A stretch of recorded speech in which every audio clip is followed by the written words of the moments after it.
Okay, the moment we've all been waiting for is finally drawing near because Diablo 4's launch day is just around the corner. But before you embark on this epic journey, it's crucial to choose the right character class for you. Today, we're going to be going over the Rogue's biggest class features, its strengths and weaknesses, the Rogue's unique class mechanic, as well as displaying a brief skill showcase of the class abilities, the awesome transmog and appearance options, some effective gameplay builds to get you started come launch day, and the legendary effects of the Rogue's Paragon board, and amazing unique items to give you a great sense of multiple gameplay styles and what the class could look like in the endgame. I hope you all are ready because today we're looking at the Rogue's final look in Diablo 4 to get you ready for launch day.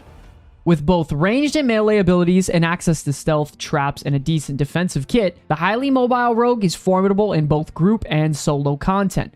The Rogue is well able to take on pretty much whatever is thrown at them in whatever form a player may prefer, and with enough variety that a different build can almost feel like an entirely different class. It can come from stealth and shadows to bows and traps to poison or ice. The Rogue is in and out, a job well done. And the Rogue's unique resource is energy. The energy resource is very powerful because you don't actually have to start out a fight building up your resource unlike the Barbarian. And it also regenerates passively. So while it's regenerating, you can plan your next moves and plan ahead. Moving on to some of the strengths and weaknesses of the Rogue is a very fast class. Rogues have multiple movement skills that allow them to zip around the battlefield, but they do have access to things also like slow, chill, freeze, and stun, crowd control effects, all at their disposal. That way you can lock enemies down.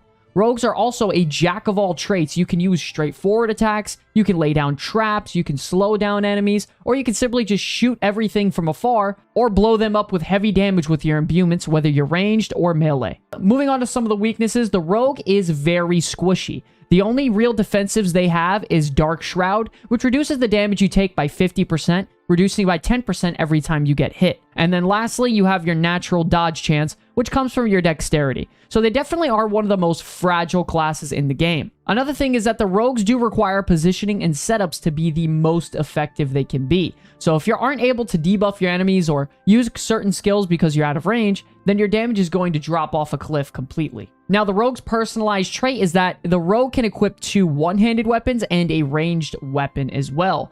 When it comes to the Rogue's unique class mechanic, it is the class specialization system, and this opens up at level 15. The Rogue's unique class mechanic is very versatile and can be even swapped during combat. You have 3 different options, and your first one is going to be combo points. This is going to cause your basic skills to generate combo points, and then your core skills consume them for extra effects.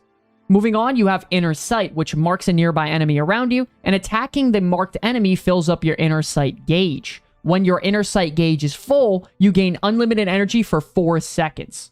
The final one is going to be Preparation. Every 100 energy you spend reduces your ultimate skill's cooldowns by 4 seconds. Using an ultimate skill resets the cooldowns of your other skills. Alright, now to give you a better sense of gameplay, we're going to show you some of the best Rogue builds that were tested out in all 3 beta weekends, to give you a couple of the highest rated options for you to play come launch day.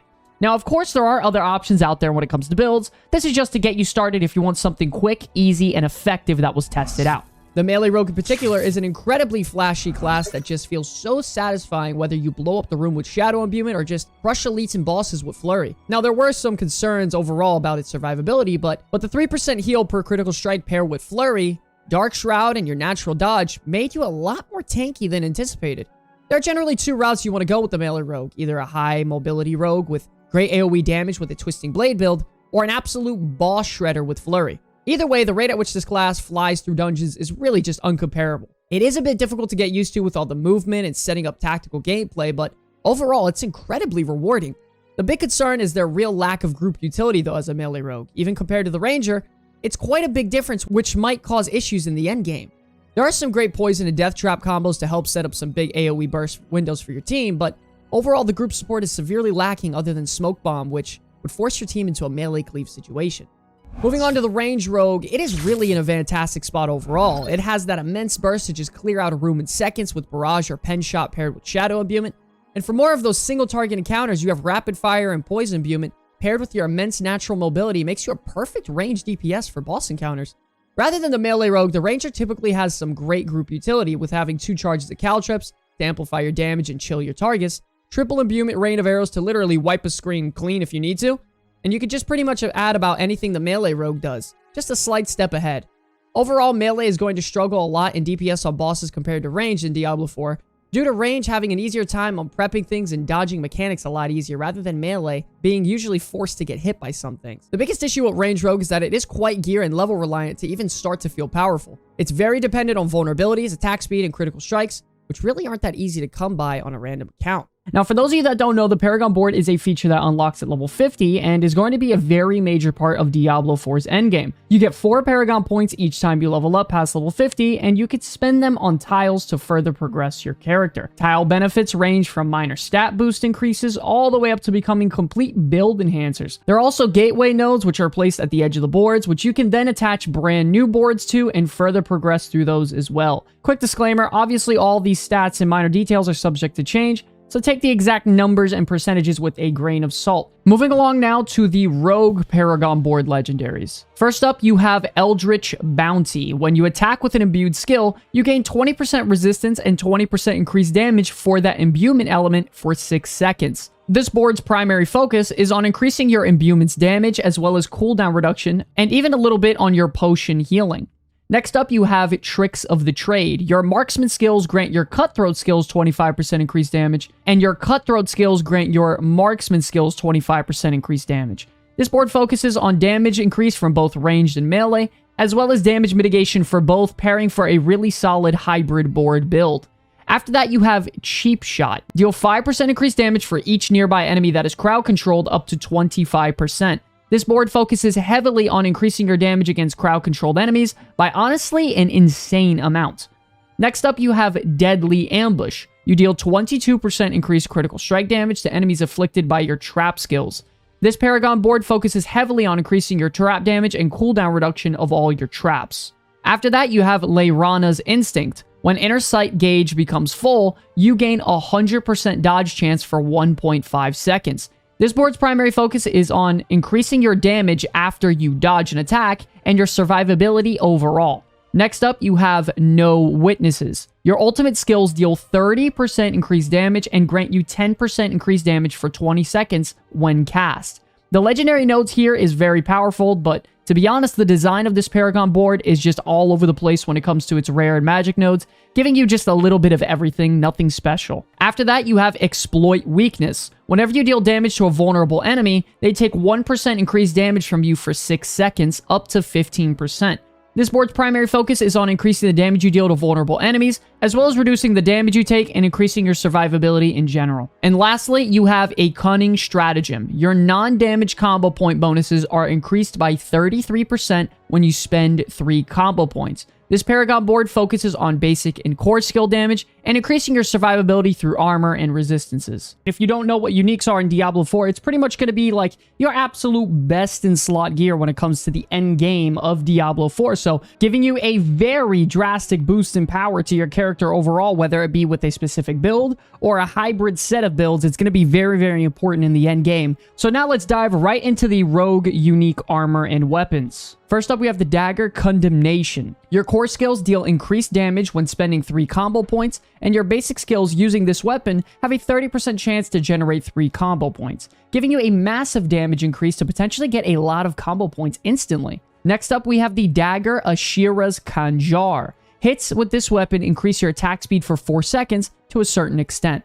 This also gives you loads of passives like basic skill damage and damage to crowd-controlled enemies, and loads of movement speed after you kill an elite enemy. After that, we have the bow Sky Hunter. First damage you deal to an enemy is a guaranteed critical strike. If you add maximum stacks of precision key passive, gain energy, happening only once per cast. This also increases your marksman skill damage and critical strike damage, making it great for a ranged rogue build. Next up, we have the bow Wind Force. Lucky hits with this weapon have a chance to deal double damage and knock back the target. It also increases your core skill and damage to distant enemies as well.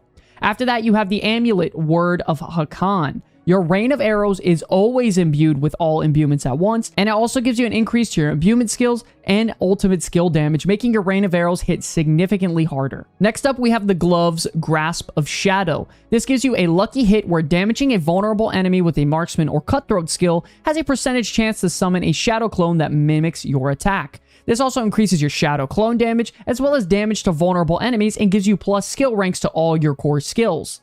After that, you have the really awesome looking helmet, Cowl of the Nameless. You gain increased lucky hit chance against crowd-controlled enemies, making this fantastic for a lucky hit build. It also gives you crowd control duration and cooldown reduction on all your abilities. And lastly, you have the pants, Eyes in the Dark. Unless it hits a boss or player, Death Trap will continue to rearm itself until it kills an enemy. However, Death Trap's cooldown is increased as well. This also increases your shadow damage, damage to elites, and increases your trap damage also, making this mandatory for a trap build. To wrap it up, ladies and gentlemen, if you love being in and out of combat with a class that has a high skill cap and some crazy versatility, it's no doubt that the Rogue is going to be your main choice. I hope this exclusive first look for the Rogue and all of its features and leaks got you one step closer to choosing your main character. Don't forget, ladies and gentlemen, we are also doing a giveaway for a free copy of Diablo 4, which we will announce near the end of May, right before launch. So if you guys are interested, please be sure to check the link in the bio to see how you can earn a free copy for yourself. And we also have an official Comeback Kids Diablo 4 Discord server with almost 1,000 people in there talking and chatting every single day about Diablo. So if you want to join a fun, happy, and positive community for Diablo 4, be sure to click the link in the bio as well. I want to thank you all so much for watching this video. It's an absolute pleasure to be making content for you all. Until the very end, my name is Sky from the Comeback Kids. I will see you all in the next one. Peace!